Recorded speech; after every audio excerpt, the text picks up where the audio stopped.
Good morning दोस्तों। आज हम शुरुआत करेंगे नए टॉपिक के साथ, व्यंजन संधि के साथ। बात करें व्यंजन संधि की, तो व्यंजन संधि को हमने नाम दिया था माहेश्वर सूत्रों की सहायता से हल संधि। हल अर्थात व्यंजन संधि। अब व्यंजन संधि किसे कहते हैं तो देखते हैं। व्यंजन के मेल से उत्पन्न विकार व्यंजन संधि कहलाता है। व्यंजन के मेल से उत्पन्न विकार व्यंजन संधि कहलाता है। या यूं कह सकते हैं, यदि संधि करते समय व्यंजन के बाद कोई स्वर या व्यंजन आए तो वहाँ व्यंजन संधि होती है।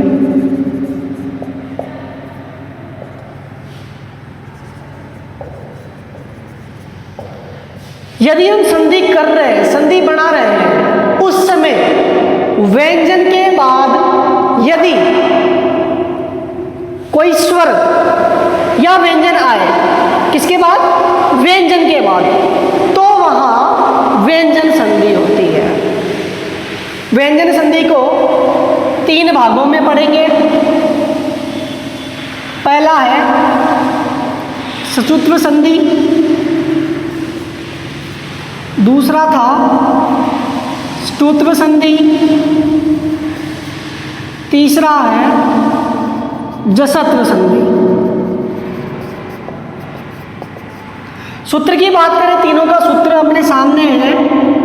स्तो सचुना स्चु,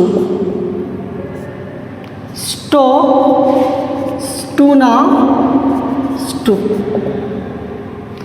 झलाम जसोवंते, झलाम जसवंते। तीनों फॉर्मूले अपने पास है, इन्हीं के आधार पर अपने को व्यंजन संधि पढ़नी है। तो आज हम शुरुआत करेंगे सचुत्व संधि से। तो जानते हैं सचुत्व संधि, आपको समझाने के लिए श, इसको मैं श ही बोल रहा हूं। अगर हम एक साथ पढ़ते हैं तो बोलने में आता है स्तुत्व संधि। स्तो स्चुना स्चु, इसको श पूरा नहीं बोलना है क्योंकि ये आधा है। स्तुत्व संधि, ठीक है दोस्तों। तो स्तुत्व संधि की बात करते हैं, तो आज हम शुरुआत करते हैं स्तुत्व संधि से।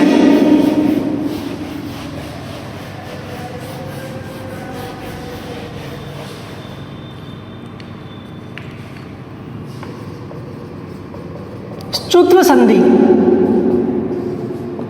सूत्र अभी हमने देखा था दोस्तों। सूत्र क्या था इसका?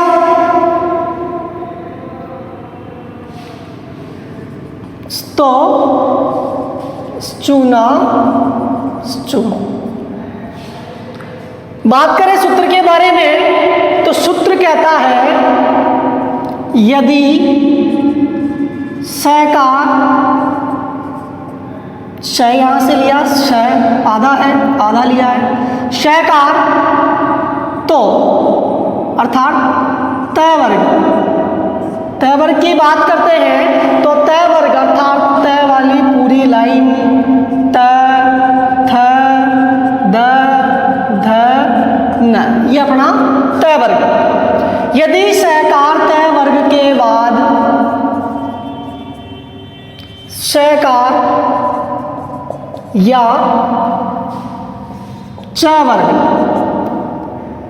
यदि च के बाद में वर्ग आ रहा है, वर्ग अर्थात पूरा, च छ ज झ य, च वर्ग, शकार या च वर्ग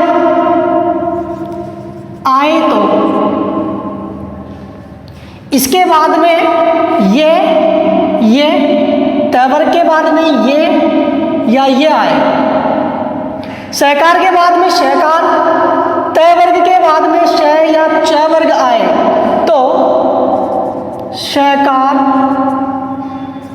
श में बदल जाता है,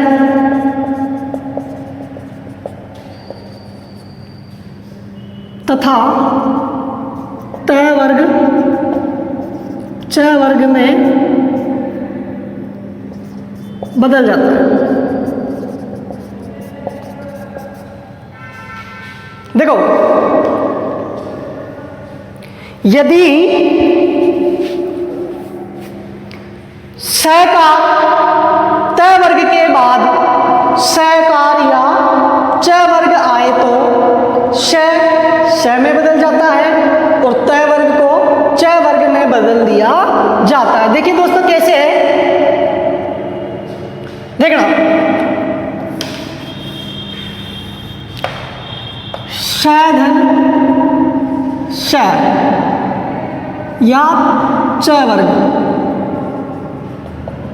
श धन श या च वर्ग, तो ये वाला जो श है बदल के श में परिवर्तित हो जाएगा। श धन श या च वर्ग, श को बदलना है श में, बाकी सेम टू सेम। परिवर्तन कहाँ होगा? यहाँ इस साइड में। उसी प्रकार तय वर्ग धन श या च वर्ग बराबर तय वर्ग बदल जाएगा च वर्ग में। ये जो तय वर्ग के बाद में यदि स या च वर्ग आ जाए तो तय वर्ग को बदलना है च वर्ग में। उदाहरण देखते हैं दोस्तों, बात करें उदाहरण की तो पहला उदाहरण ले लेते हैं हम, सत धन चित।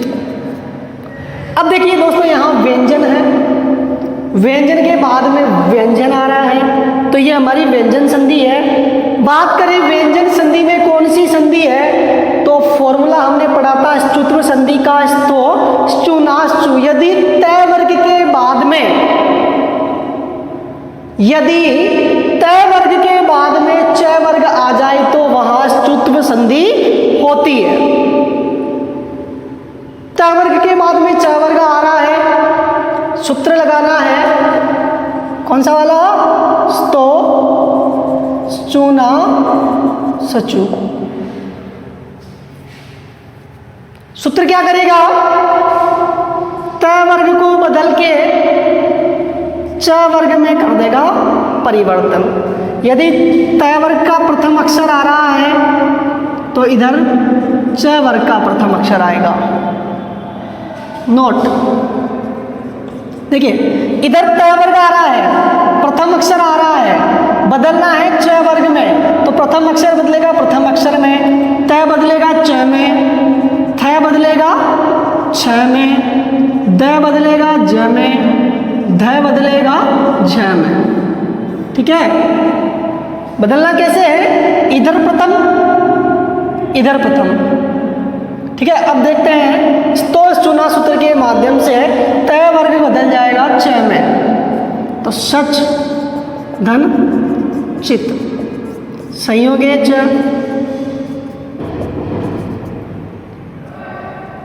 सच्चित इति सिद्धम। आगे बात करते हैं दूसरे उदाहरण की, तो दूसरा उदाहरण ले लेते हैं हम, कस धन चित। देखो सेम टू सेम उदाहरण है, स वर्ग के बाद में च वर्ग आ रहा है, सकार के बाद में च वर्ग आ रहा है। सूत्र था अपना स्तो चुना चु। स वर्ग बाद में आ रहा है च वर्ग, स वर्ग बदल देना है श में। जोड़ते हैं कस आधा वाला है हलंत लगाए, चित्त संयोगे च, जोड़ने पर कश्चित इति सिद्ध। तो दोस्तों ये थी हमारी आज की सूत्र संधि।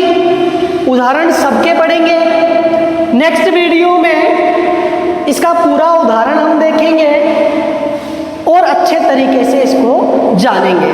तो आज के लिए इतना ही दोस्तों, धन्यवाद।